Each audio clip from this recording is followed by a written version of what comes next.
মিলে আমরা ভারতবাসীর ভোটে, নন্দীগ্রামবাসীর ভোটে আমরা সবাই ভোটার, মাঝখানে কোনো প্রাচীন নেই। একসঙ্গে জেতাবো এবং কমসে কম 30,000 লিড অভিজিৎ গাঙ্গুলি যাতে নন্দীগ্রাম থেকে পায় সে ব্যবস্থা আপনারা করবেন। আর বলে দি ভয় পাবেন না, আমি সমস্ত এলাকাতে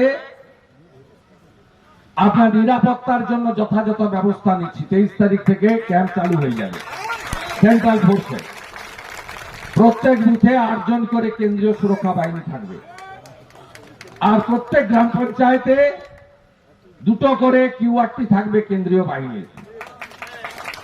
কোথাও কোনো পাড়াকে বাধা দিলে, কাউকে বাধা দিলে 15 মিনিটের মধ্যে পিটিয়ে সোজা করে সবকে নিয়ে আসবে। আর গোটা 5-7টা গুন্ডা, এখানকার প্রধানও খুব লাফাচ্ছে, বেশি লাফাবেন না, লাফালে সাউদ্দিনের মতো অবস্থা হবে,